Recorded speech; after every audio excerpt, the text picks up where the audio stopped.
नमस्कार शेतकरी मित्रांनो, जानेवारी महिन्यांमध्ये कापूस हा 10,000 रुपये प्रति क्विंटल जाणार मित्रांनो, असे संकेत तज्ज्ञ लोकांनी दिले आहे। शेतकऱ्यांनी आता सध्याच्या स्थितीला कापूस विकण्यास घाई करू नये असे सुद्धा तज्ज्ञांनी सांगितले आहे मित्रांनो। चला तर मित्रांनो, थोडक्यात बघूया आता सध्याच्या स्थितीला कोणत्या बाजार समित्यांमध्ये सध्याच्या स्थितीत कापसाची किती आवक आहे आणि कापसाला किती दर मिळत आहे। त्याआधी मित्रांनो, तुम्ही जर आपल्या चॅनलवरती नवीन असाल आणि तुम्ही जर एक कापूस उत्पादक शेतकरी असाल तर आपल्या व्हिडिओला लाईक, चॅनलला सबस्क्राईब आणि शेजारील बेल आयकॉन नक्की दाबा।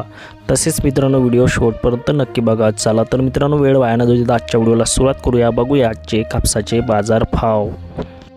बाजार समिती पुलगाव येथे आवक झाली होती 5,600 क्विंटलमध्ये। कमीत कमी दर मिळत आहे येथे 6,500 रुपये, सर्वसाधारण दर 6,950 रुपये, तर येथे जास्तीत जास्त दर 7,181 रुपये प्रति क्विंटल।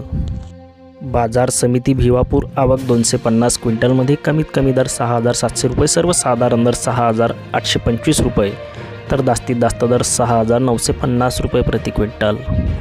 समोरील बाजार समिती हिंगणघाट आवक 8,000 क्विंटलमध्ये, कमीत कमी दर 6,000 रुपये, सर्वसाधारण दर 6,500 रुपये, तर येथे जास्तीत जास्त दर शेतकरी मित्रांनो 7,170 रुपये प्रति क्विंटल।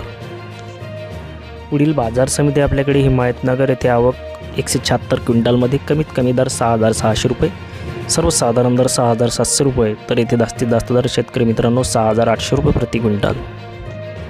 तसेच बाजार समिती श्रीगोंदा येथे आवक झाली 1,294 क्विंटलमध्ये, कमीत कमी दर 6,700 रुपये, सर्वसाधारण दर 6,800 रुपये, तर येथे जास्तीत जास्त दर 6,900 रुपये प्रति क्विंटल।